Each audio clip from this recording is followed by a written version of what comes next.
Hi there, welcome back to Yoga with me, Sarah Trapani. Here's another daily, well-rounded yoga flow practice for you. So grab your mat and let's get started. I'm so grateful you're here. So if you're still with me at the end, go ahead and subscribe and hit that super thanks button. Leave me a tip and I really would appreciate that. So we're gonna go ahead and start this pose in a thunderbolt position with the toes tucked. Now, this is not the funnest position for everybody. So if this is really excruciating for you, you can feel free to sit with your feet flat, or you could even sit on a yoga block, or just sit cross-legged. But let's give it a try to take this thunderbolt. And then, so you have to tuck the toes and then reach down and peel the baby toe out. So all the toes are nice and tucked. We're gonna interlace the fingers and rest them in the lap for a couple moments and align your nose right over your navel. Pull your shoulder blades onto the back and sit up really tall through the crown of the head so the collarbones are really broad and open. And just tune into your breath for a moment. Tune into the sitting bones equally connecting down toward the heels. Check in with how you feel. So there's all these pressure points in the soles of the feet that align to different systems of the body. So when you're stretching out the soles of the feet, you can think about it like you're stretching out all of the organ systems in the body. And then hands continue to be lightly interlaced. We're gonna flip the palms forward away from your heart and then straight up into that fuller expression of a thunderbolt pose. And just feel that nice line of the tailbone dropping toward the earth, crown of head lifting up, side ribs lifting. And what's your intention for today? Let that intention help guide your effort. Slowly come forward into a tabletop. We're gonna untuck the toes and tap your feet. Keeping your feet flat, hang your belly on the inhale, look up. On your exhale, we're gonna curl the toes again and come on up to a downward dog. And in downward dog, let's pedal out the feet, waking up the backs of the legs. Letting your head hang. And you really want to spread your fingers wide, rooting down through the index finger and thumb. Now step your left foot in a little toward the midline. Swing your right heel high into your three-legged dog. Inhale. And then when you exhale, we're going to bring that right knee forward, right between the thumbs. Take the top of that right foot flat. Keep the back toes tucked. And drop your right sitting bone toward that right heel. And lift your chest and look up. Inhale. When you exhale, look down, plant your palms, and step right back into downward dog. Let's do the same thing on the other side. Step your right foot a little into the midline. Swing that left heel high. Inhale. Exhale, slide that left knee right between the thumbs. Keep the back toes tucked. Come up onto your fingertips. Gaze up toward the ceiling. Inhale into the belly. Exhale, looking down. Plant your palms, downward dog hands. Lift your belly, step back to downward dog. And then wave into a plank on your inhale. Exhale, hug your elbows in, come on to your belly. Take your feet flat, take cobra pose, a little back bend on the inhale. Exhale, come back hips to heels. Nice active child's pose. Tented fingers, slide your right foot through, right between your hands, so your right knee is over the heel. Now lift your left thigh, spin the left heel down and come on up to warrior two. So we're gonna find warrior two, dropping the right knee over the heel. I recently did a really good warrior two tutorial video. If you want more in-depth info about warrior two, you can check that out on my channel. So we're gonna look over the right fingertips, press through the outside edge of your left foot. Nice and strong and broad across the collarbones. Embodying that energy of your warrior, your strongest warrior.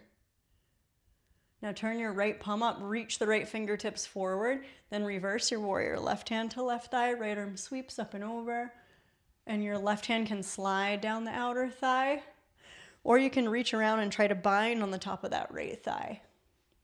Then straighten your right leg all the way. Inhale, right side body.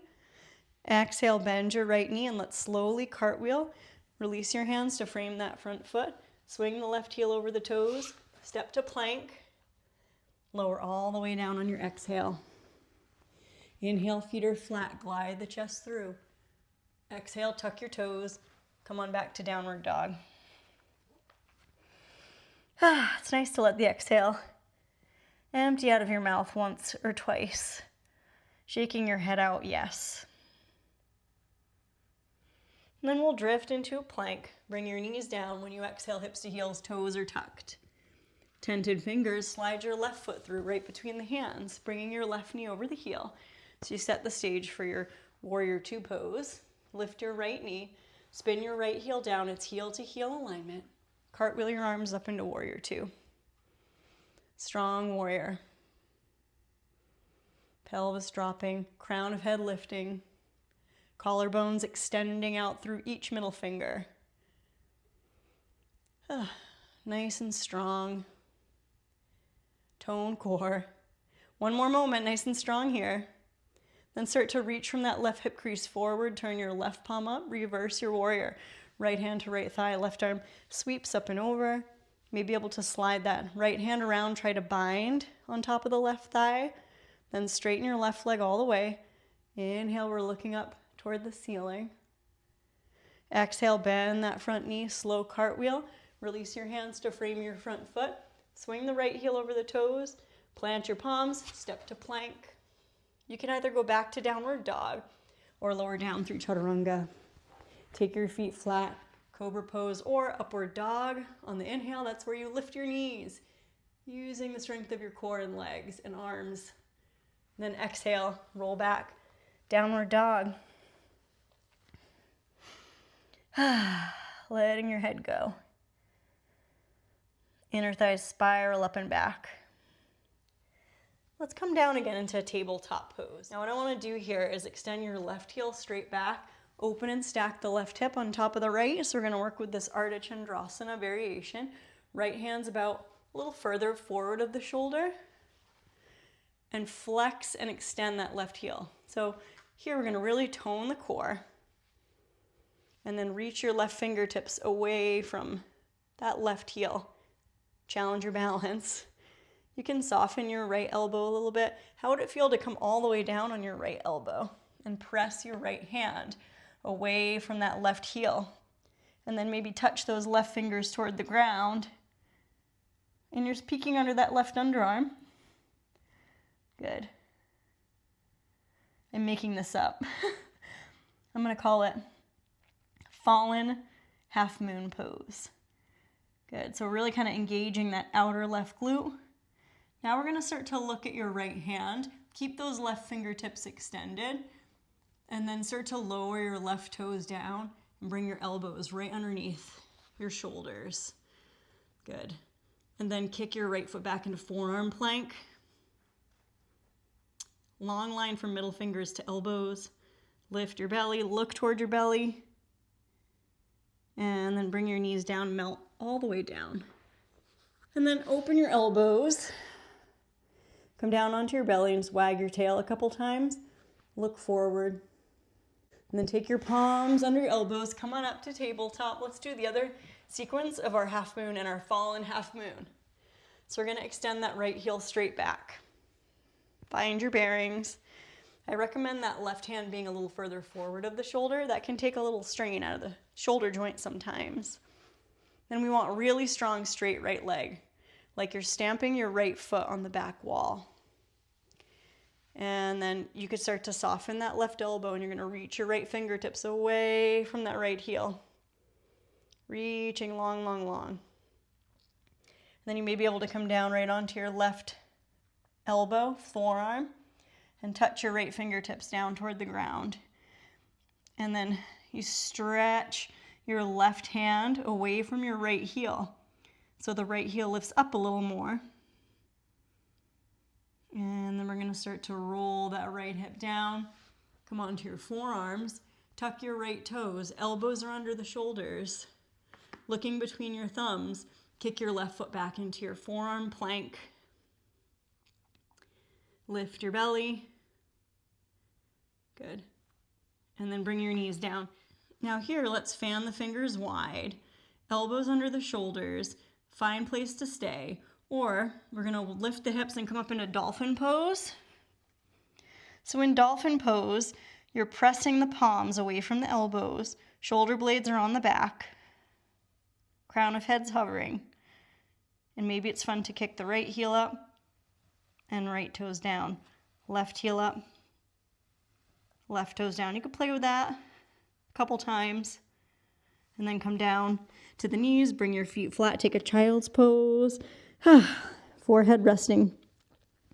And in that child's pose, swing your hands around. Rest the back of one hand on the sacrum, and then rest the back of the other hand in that hand. And let those hands weight the sacrum down in a bit of an embryo pose.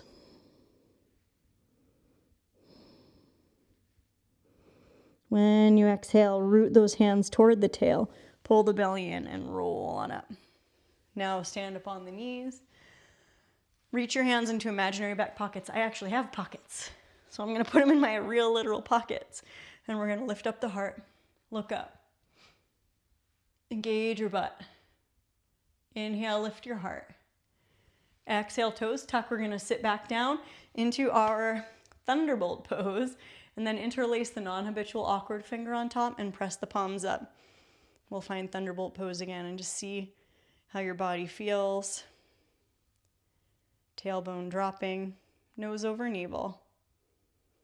Close your eyes, remember your intention. Inhale, look up toward your hands. Exhale, slowly come into tabletop. Untuck your feet, tap your toes.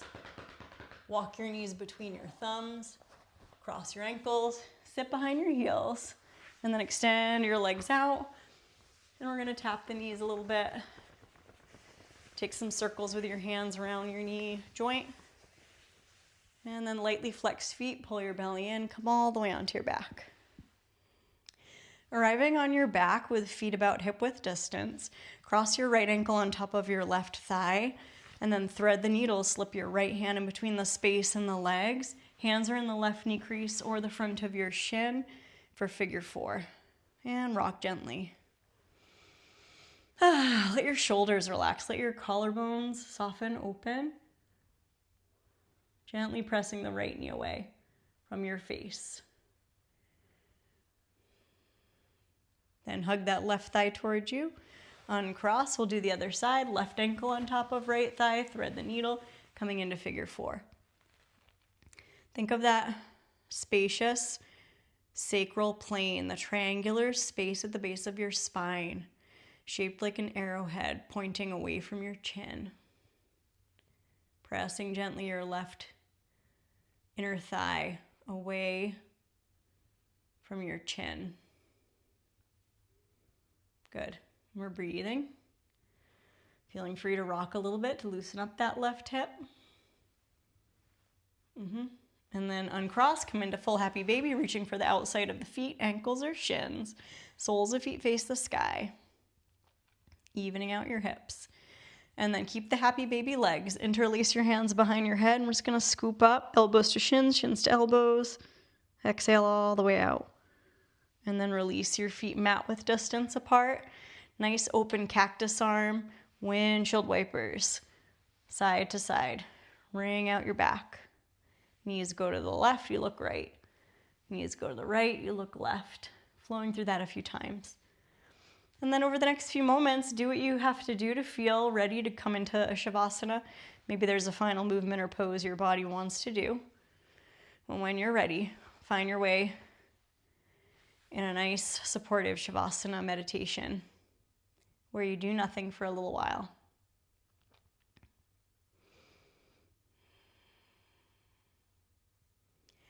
I once saw this bumper sticker that said, "You don't have to believe what you think."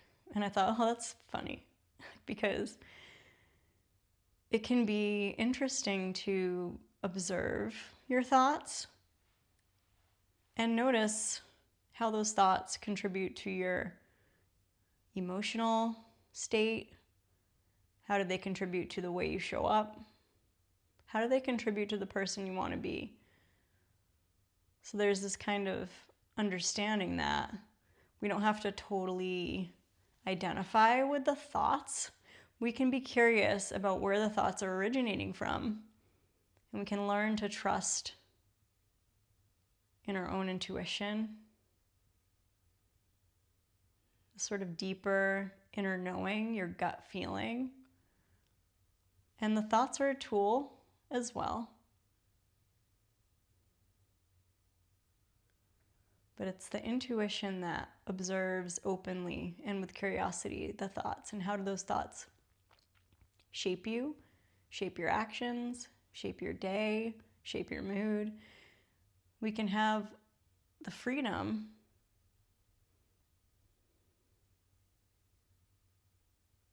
to adjust as needed the thoughts, but have compassion, total compassion for whatever is there.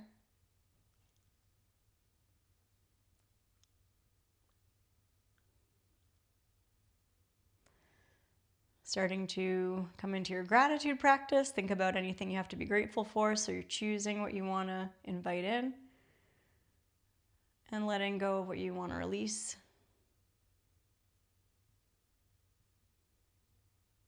It's fine to be exactly where you're at.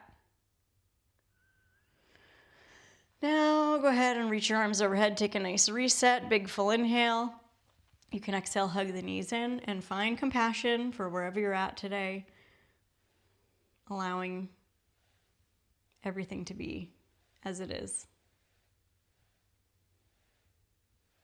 just for this moment. And when you're ready, very slowly roll to either side, and let's press on up to sit. Arriving up again in a tall seat, squeeze those shoulder blades on the back and bring your hands together at heart center, thanking yourself for showing up today, taking this time to practice. And I wish you joy, peace, health, strength, courage, and trust on the journey. Namaste. Thank you so much for staying with me. If you're still here and you haven't already, please subscribe. Hit that super thanks button to support me. It brings me a lot of joy, and I enjoy your comments as well. I reply to every nice comment, as many of you know. And yeah, if you have requests for classes that you want me to do, any themes or poses you want me to break down, please let me know. And I look forward to seeing you back again. Okay, have a great day. Bye-bye. Take care. Keep going.